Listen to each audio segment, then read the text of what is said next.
मलाई के लाग्छ भने अब हुनसक्छ साथीहरूले यो कुरा नमाने पनि म चाहिँ के भन्न चाहन्छु भने यो समग्र सबै सेक्टरले हामीले भुल गरेका छौँ। कहीँ न कहीँ हामीले चाहिँ गर्नुपर्ने कामहरू चुकेका छौँ, जसमा नम्बर 1 मा अब कुनै कुनै घटनाहरू सुनिन्छ पनि पछि यसो हेर्दा थाहा पनि हुन्छ। एकातिर ब्याज बढ्यो किनभने डिपोजिटको रेट बढ्यो, त्यसपछि चाहिँ त्यही बेलामा प्रिमियम पनि बढ्यो। त्यसले गर्दा अब हिजो 7% को ब्याज थियो भने सडनली 14% को ब्याज पुग्दाखेरि त एकदमै विचलित हुने, ग्राहक विचलित हुने छँदैछ। यसलाई चाहिँ हामीले पनि ध्यान पुर्याउनु पर्थ्यो। एक दुईवटा केस भयो, एउटा ब्याङ्कले गर्यो अथवा एउटा कुनै शाखाले गर्यो अथवा केही गर्यो भने त्यसको सबै ब्याङ्किङ सेक्टरले नै गलत गर्यो भन्ने कुरा पक्कै पनि अवगात लाग्यो। अर्को यदि तपाईले अर्कोतिर हेर्नुहुन्छ भने जब हाम्रो ब्यालेन्स अफ पेमेन्ट बिग्रिन लाग्यो त्यसपछि चाहिँ अब यसलाई चाहिँ ब्यालेन्स अफ पेमेन्ट सुधार्नु पर्यो। त्यही बेलामा श्रीलङ्काको कुरा पनि आयो, हामी बढी कसियस भयौँ, त्यो भएको राम्रै कुरा हो। त्यो बेलामा राष्ट्र ब्याङ्कले मेजर लियो, त्यो पनि राम्रै थियो। तर नेपाल सरकारले त्यसपछि चाहिँ राष्ट्र ब्याङ्कको सिफारिसमा चाहिँ केही कुराहरूलाई अलि दिनको लागि विलासिता भनेका सामानहरू रोक्यो। त्यो बेलाको रोक्नुपर्ने आवश्यकता नै थियो, तर त्यसलाई चाहिँ रोकेर चाहिँ यो राजस्व घट्यो। राजस्व घटिसकेपछि त अर्कोतिरको समस्यामा घिन्यौँ, त त्यसको सोल्युसनमा जानुपर्नेतिर हामी लागेनौँ। हाम्रो बानी के छ भने हामीलाई केही रोग लाग्यो भने त्यसलाई औषधि लिने अनि त्यसलाई त्यहाँ सर्फेसमा मात्रै घाउ भयो भने त्यो घाउको माथिबाट मात्रै गर्यो, चिरफाड हामी गर्दैनौँ। यो अर्को समस्या भनेको यही हो। प्राइभेट सेक्टर छाता सङ्गठनहरू पनि ले के गर्यो भने त्यसलाई चाहिँ अनि यो इलेक्सनको बेलामा त जहिले नै हुन्छ, यो नयाँ कुरा नै होइन। पहिला पनि 4 वर्ष अगाडि 5 वर्ष अगाडि इलेक्सन हुँदाखेरि यस्तै भएको थियो। यो नयाँ कुरा होइन। तर यसको सँगसँगै हामी चाहिँ समस्यालाई गहिरिएर बुझ्ने प्रयासै गरेनौँ प्राइभेट सेक्टरले पनि। हेर्नुहोस्, म पनि त्यसै भित्र पर्छु, म त दुईटै जुत्ता लगाएको हुनाले म पनि त्यसै भित्र परे पनि यो कुरा चाहिँ साथीहरूले बुझ्न चाहँदै चाहेन। र हामी राजस्वमुखी थियौँ, राजस्वमुखी छौँ, र यो जबसम्म हामी चाहिँ पोलिसी डिपार्चर गर्दैनौँ तबसम्म दिगो समाधान हुँदैन। त्यो भन्नुको मतलब जबसम्म हामी दिगो विकासको लक्ष्यहरू लिँदैनौँ, त्यो भनेको प्रोडक्टिभ सेक्टरमा लगानी बढी हुनु पर्यो। यो आम मान्छेको के भयो भने आम मान्छेलाई समस्या भएको ब्याज बढी भयो, पैसा पाउन भएन, लिक्विडिटी भएन, यो दुईटा समस्या भयो। ब्याङ्कलाई समस्या के भयो भने डिपोजिटको रेट बढ्यो, तर त्यो डिपोजिट बढे पनि डिपोजिट बढेन। त्यसले गर्दा सिस्टममा पैसा आएन। ब्याज बढेपछि डिपोजिट बढ्छ भन्ने अवधारणा थियो, त्यो भएन। तेस्रोतिर इम्पोर्टलाई रोकिसकेपछि एकैचोटि रोकिसकेपछि र अरूतिरबाट पनि ब्याज बढ्ने बित्तिकै महँगी बढ्यो। तपाईँको रियल इस्टेट को व्यापार हुन छोड्यो, सेयरहरूको व्यापार हुन छोड्यो। यो बिचमा चाहिँ लगानी उतातिर गएको थियो। यसले गर्दाखेरि एउटा स्ट्यान्ड स्टिलमा पुग्यो, इकोनोमी चाहिँ स्ट्यान्ड स्टिलमा पुग्यो। यति पुगिसकेपछि यसलाई चाहिँ सम्हाल्न चाहिँ गाह्रो भयो। ब्याङ्कहरूको ब्याज असाध्यै बढ्यो। अघि मैले भने प्रिमियम पनि बढ्यो होइन, त्यसलाई सुन्ने मानौँ। पहिलाको ब्याज त्यो बेलामा जब बिजनेस चलिराखेको छ त्यो बेला एउटा अर्कै हुन्छ। त्यो बेलाको ब्याज र आजको ब्याज धान्न मिल्दैन कि। तपाईँलाई बिजनेस त सस्टेनेबल हुनु पर्यो नि त, यसरी हेर्नै पर्छ हामीले। यही तर्क दिएर त सोल्युसन आउँदैन। हेर्नुहोस्, किनभने आज यो हेर्नुहोस् न, तपाईँ होटलमा अक्युपेन्सी त्यति छैन, टुरिज्म बिजनेस त्यो लेभलमा पुगिसकेको छैन। अब बिस्तारै आउँदैछ, तर यो 2-3 वर्ष त आएन नि त। तर ब्याज बढेर त्यही लेभलमा गयो। त्यस्तै तपाईँको उद्योगहरू त्यो लेभलमा सञ्चालन भइसकेको छैन। त्यस्तै तपाईँको हाइड्रो पावरको पनि डिले भयो, त्यसको तपाईँको थपियो। फिक्स प्रिमियम लिने हिजो एकदम ठिक कुरा हो। 7-8% मा लिएको लोन अहिले 12-13 मा पुग्यो। तिनीहरूको 15-16 पुगेको छैन, तर बेस रेटै 3-4% त बढ्यो नि त 12-13मा पुग्यो। 12-13 सस्टेनेबल अहिलेको बेलामा त छैन त। अहिले जुन यो 2 वर्ष कोभिडले गर्दा कस्ट बढ्यो त्यसले गर्दा त छैन, समग्र समस्या होइन। तर के हो भने पर्सेप्सन चाहिँ धेरै ठुलो हो कि।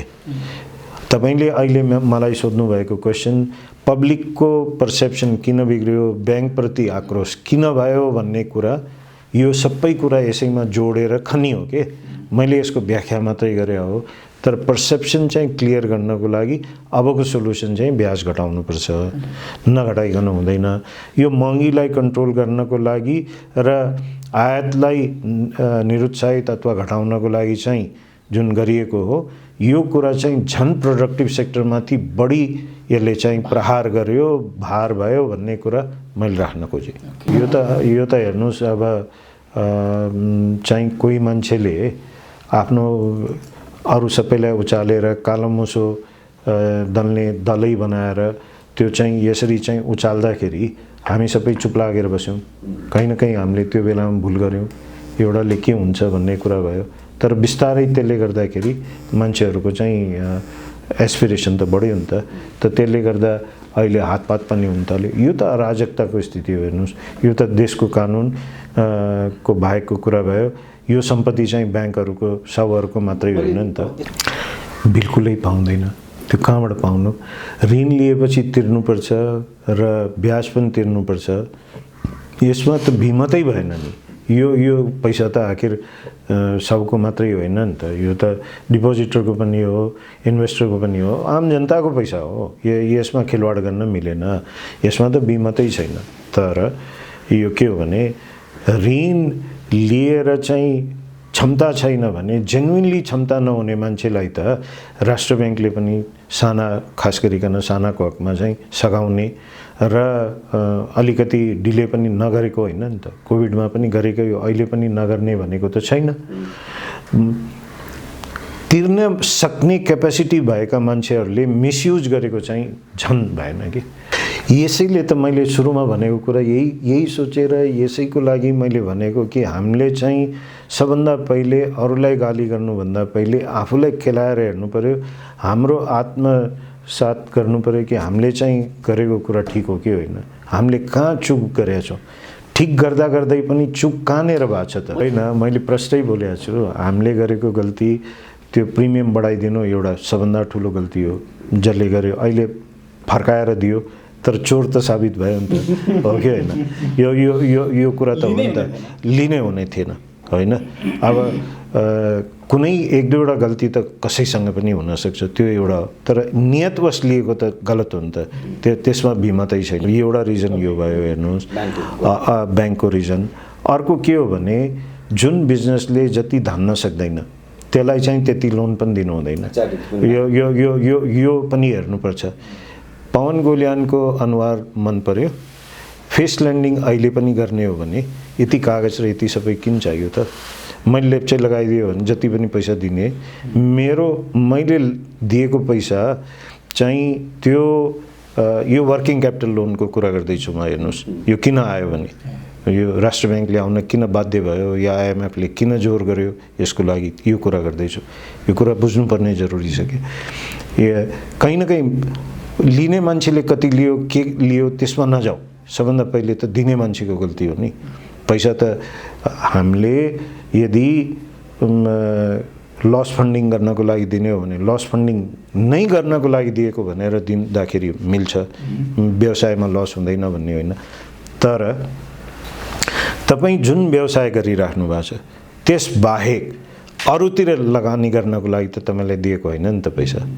त्यो जब लगानी गरिराखेको थियो जुन प्राइभेट सेक्टर अथवा जसले पनि गरिराखेको थियो भने ब्याङ्कले के हेरेर बस्यो त?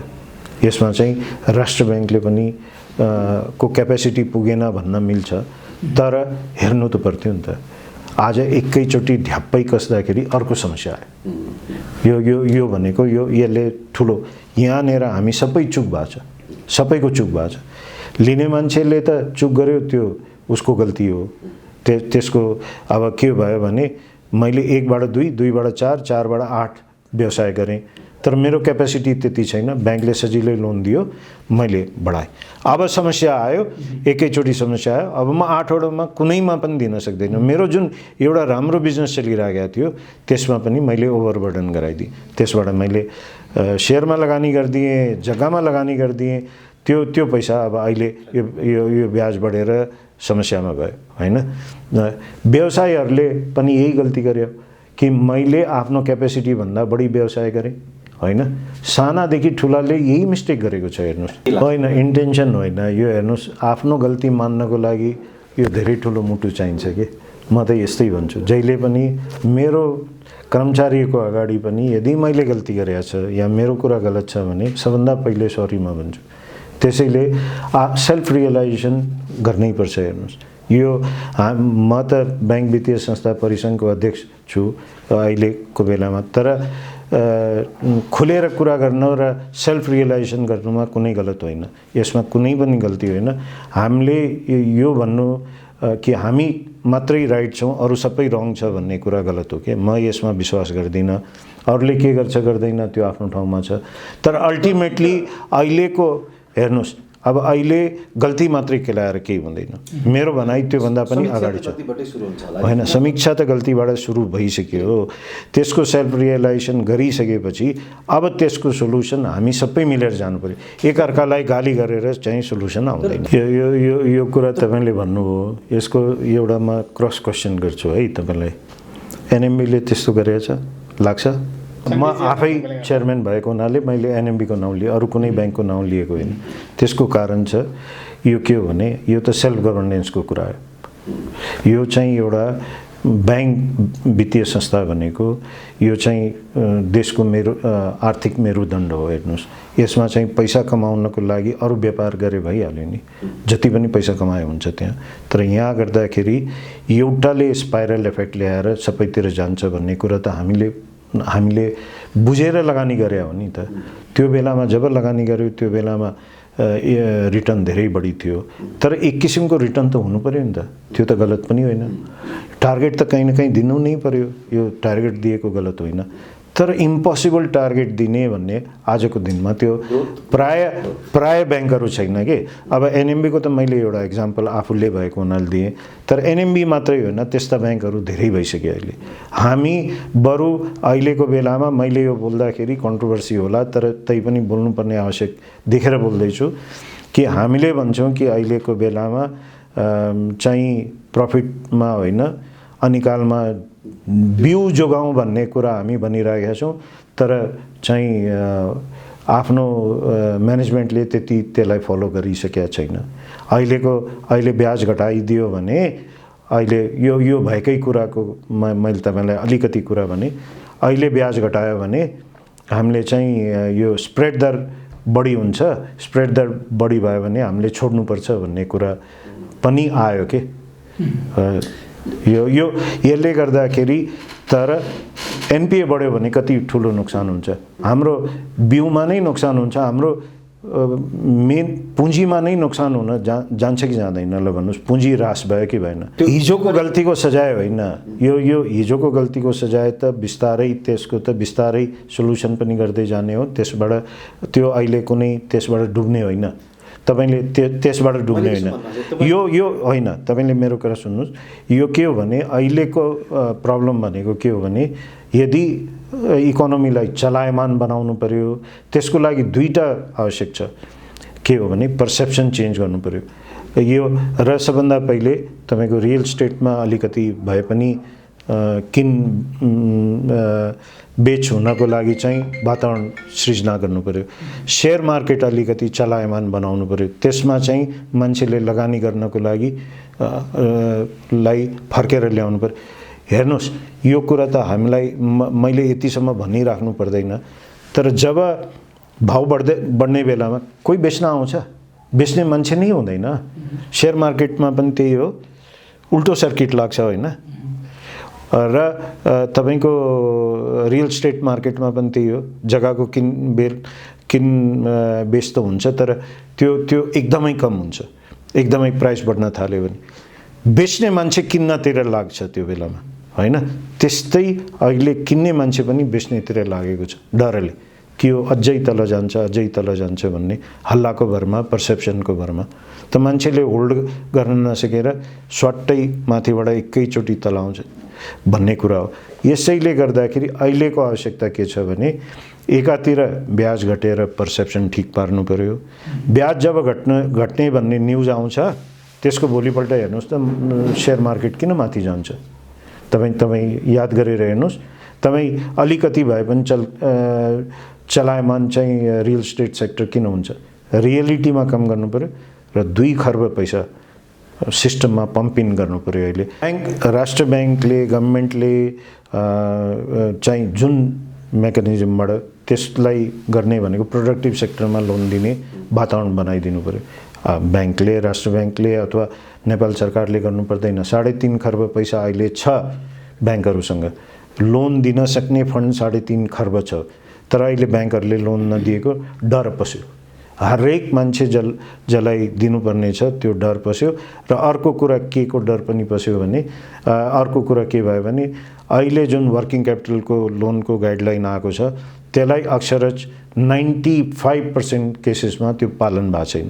केही होला, वान अफ होला जहाँ समस्या छैन, यस्ता छन् नभएका होइन, तर प्रायमा समस्या भएको हुनाले त अहिलेको स्थितिमा यसलाई चलायमान एकचोटि गरिसकेपछि अनि बिस्तारै न एनपिए बढ्छ, त्यसले त्यो पैसा चाहिँ अब एकातिर अब सरकारलाई भन्यो भने निर्माण व्यवसायको 70 अरब पैसा आउनु पर्ने छ, त्यो पैसा आउने बित्तिकै अलिकति चलायमान हुन्थ्यो।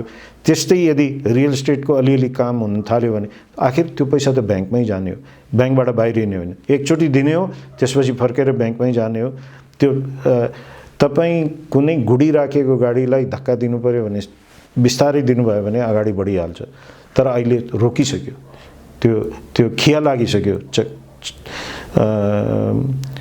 त्यो चक्कामा खिया लागिसक्यो। अब त्यसलाई धकेल्दाखेरि त अलि बढी प्रेसर चाहियो नि त, त्यसैले एकचोटि चाहिँ पैसा फाल्नुपर्छ। र ब्याज चाहिँ अहिले जब इन्डियामा अहिले 6.5% को डिपोजिटको रेट छ, 6.5 देखि 7% को छ भने हामी कहाँ 11% हुने कारण के? ल बढायौँ हामीले, डिपोजिट बढ्छ भनेर बढायौँ, तर बढेन। अब यो लिएर कसलाई फाइदा हुँदैछ त? केही यो संस्थानहरू बाहेक अरू कसलाई फाइदा भएको छ त? यो क्लियर गरिदिन्छु र प्लिज तपाईँले आफ्नो दर्शकहरूलाई पनि यो कुरा राम्ररी क्लियर गरिदिनुहोस् कि यो के छ भने 1 करोड लगानी गरेर 100 करोड कमाएको छ त्यसको न्युजै बन्दैन, किनभने त्यो ट्रान्सपेरेन्ट छैन, त्यसको चाहिँ त्यो ब्यालेन्स सिटहरू बाहिर आउँदैन, त्यो लिमिटेड कम्पनी छैन। र ब्याङ्कले चाहिँ पुँजी हेर्नुहोस्, उसको अहिले बढेको छ नाफा, तर कति पुँजी बढेको छ त्यो पनि त हेर्नु पर्यो नि त। मर्जर भएको छ अथवा केही पुँजी बढाएको छ, बोनस सेयर दिएको छ भने पुँजी बढ्यो होइन, त्यही रिटेन गर्यो पैसा, त बाहिर जानुपर्ने पैसा गएन नि त। प्राइभेट सेक्टरमा अरू कम्पनीहरूमा जुन लिस्टेड छैन त्यहाँनिर के भएको छ हेरौँ न। ल लिस्टेड कम्पनीकै हेरौँ न, अरू ब्याङ्क बाहेक अरूकोतिर हेरौँ न, त्यहाँनिर के भएको छ त्यसलाई दाँजेर हेरौँ। अर्को कुरा अर्निङ पर सेयरको कुरा गरौँ या आरओई को कुरा गरौँ। अर्निङ पर सेयर पनि होइन, त्यो पनि उचित हुँदैन, आरओई नै हो। आरओई को कुरा गरौँ, तपाईँले गएको वर्षहरूमा हरेक वर्ष खस्किँदै गइरहेको छ। अहिले कतिमा पुग्यो? 10 मा आइसक्यो, 10 मा आयो। 10 भनेको ठिक हो त? 10 आज 11% जब ब्याज पाउँछ भने कोही मान्छेले, तपाईँले नै लगानी गर्नुभएको छ ब्याङ्कमा, त्यसको लागि 11% ठिक हो त? आज तपाईँले एकछिनको लागि अब आफ्नो एनएमबीकै कुरा गरौँ, 250-300 रुपियाँ कति छ अहिले सेयरको मलाई थाहा छैन, तर मैले अन्दाजी भने 250 मा तपाईँले सेयर लिनुभएको छ। तपाईँले यदि चाहिँ डिभिडेन्ड चाहिँ यही 10-12% पाउने हो भने 8 समथिङ दियो होइन, अनि त्यो दिएपछि त्यो उचित हो त? हो, यसको मतलब ब्याङ्क ट्रान्सपेरेन्ट भयो। त्यो भएपछि यो चाहिँ ब्याङ्कले बढी नाफा गर्यो भन्ने कुरा अब चाहिँ मिल्दैन के। कुनै जमानामा थियो, त्यो बेलामा 30-40% डिभिडेन्ड दिने बेलामा एकदम ठिक कुरा थियो, तर आजको दिनमा त्यो कुरा होइन। अरू व्यवसायहरूसँग कुनै पनि व्यवसाय, मेरै स्पिनिङ मिलसँग हेरौँ न, त्योभन्दा त राम्रो त्यहाँ नै छ नि त। मैले पनि आज पायो भने यो व्यवसाय बस्नु पनि हुँदैन, यो दुईटा हेटलाउनु हुँदैन भन्ने कुरा पनि बारम्बार उठिरहेको छ। यो ल मेकरहरूले पनि, हाम्रा सांसदहरूले पनि उठाउनुहुन्छ, एकातिर पोलिटिसियनहरूले पनि उठाउनुहुन्छ, राष्ट्र ब्याङ्कको सोचाइ पनि त्यही हो, नेपाल सरकारको सोचाइ पनि त्यही हो भने हामीलाई एक्जिटको बाटो दिनुहोस् न त। हाम्रो सेयरलाई किन लक गरेर राखेको, हामीलाई बेच्न किन नदिएको त? हामीलाई चाहिँ एक्जिटको बाटो दिनु पऱ्यो नि त। यो प्रमोटर सेयर र पब्लिक सेयर छुट्टा छुट्टै किन त? यसलाई एउटा गरेर चाहिँ एक्जिटको बाटो दिनु पऱ्यो नि त। हेर्नुहोस्, ब्याङ्कको हकमा चाहिँ आत्तिनुपर्ने स्थिति बिल्कुलै छैन। वाणिज्य होइन, सबै ब्याङ्कको हकमा, इभन सहकारीको हकमा पनि आत्तिनुपर्ने केही स्थिति छैन। सहकारी पनि एउटा पनि डुब्दैन। अहिलेको सहकारीहरूको समस्या त्यो होइन। हेर्नुहोस्, हिजोको सहकारीहरूको समस्या के थियो भने यो पैसालाई लगेर त्यसको भनौँ न चेयरम्यान भनौँ अथवा त्यसको उहाँहरूले ओनरहरूले युज गरेको थियो। अहिले त्यो स्थिति होइन, लगानी गरेको छ। आफ्नो क्षमताभन्दा बढी लगानी गर्यो, अरू कुरा गर्यो, त्यो आफ्नो ठाउँमा छ। अनि त्यही त क्षेत्र र त्यो गर्नुपर्ने क्यापेसिटीभन्दा बढी गर्यो, त्यो आफ्नो ठाउँमा होला। तर घर जग्गामा लगानी गरेको त धितो त छ नि त। सेयर छ भने सेयरको छ नि त, त्यो नभएको त होइन। यसको मतलब पैसा डुब्ने होइन नि त। यो अहिले केही दिनको लागि कागजमा हेर्दाखेरि क्यास फ्लो म्यानेज गर्न मात्रै गाह्रो भएको हो। यसैले म यो पनि कुरा प्रष्ट पार्न चाहन्छु कि पाँचै तहको ब्याङ्कमा कुनै पनि ब्याङ्क डुब्ने चाहिँ स्थिति छैन। यो कुरा प्रष्ट हुनुहोस्। कुनै पनि ठाउँमा, कुनै पनि देशको कुनै कुना काप्चामा पनि एउटा पनि डुब्ने स्थिति छैन। अब कोही एउटा जसले चाहिँ एकदमै फाइनेन्सियल डिसिप्लिन नै मिचेको छ, त्यो बेग्लै कुरा भयो। आफैले पुँजी चलायो भने त त्यो बेग्लै कुरा भयो। जुन पहिला केसहरू भएको थिए त्यस्तो यदि स्थिति छ भने त्यो बेग्लै कुरा भयो। त्यो बाहेक अरू कोही पनि डुब्दैन। त त्यसैले यो नभनौँ कि तर हामीले आफ्नो मात्रै हेल्थ त हेर्ने होइन, आफ्नो जिउ सन्चो भएर के हुन्छ? परिवारको जिउ सन्चो भएन भने एक्लै बाँच्ने त? त्यो पनि त भएन। हाम्रो लागि त ग्राहक भनेको परिवार होइन र? हाम्रो ग्राहकहरूको हेल्थ चाहिँ अहिले राम्रो छैन। त्यसमा हामी बढी चिन्तित छौँ।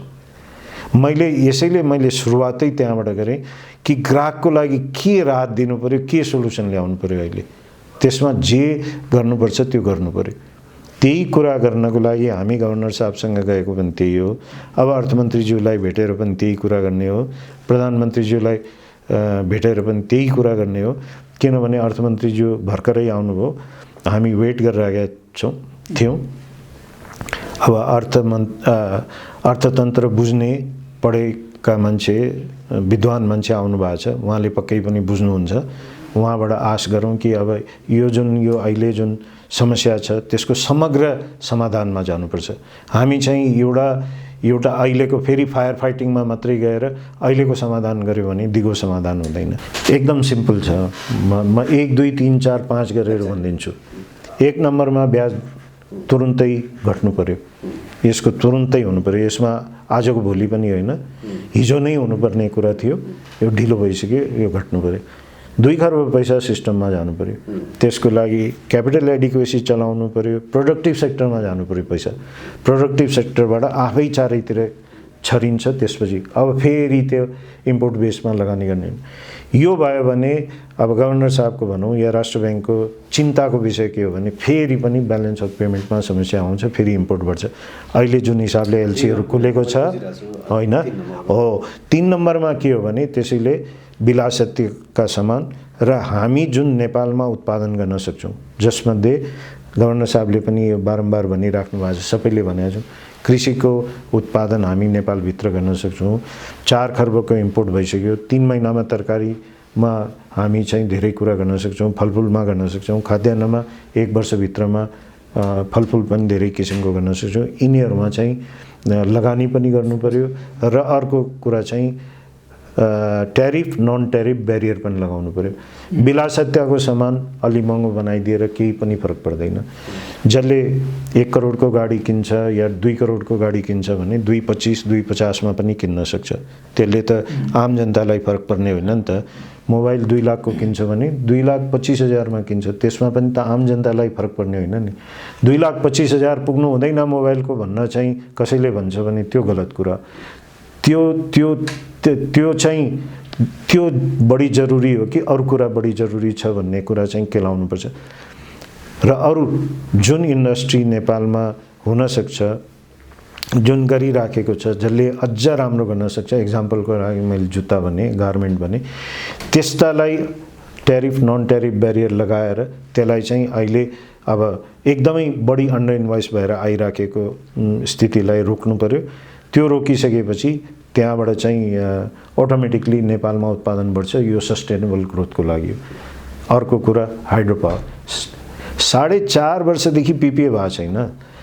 ब्याङ्किङ सेक्टरको लगानी पिपिए भएपछि अफिसियल हुन्छ होइन, तर इन्डाइरेक्टली पैसा त हाम्रो पुँजीबाटै गएको छ नि।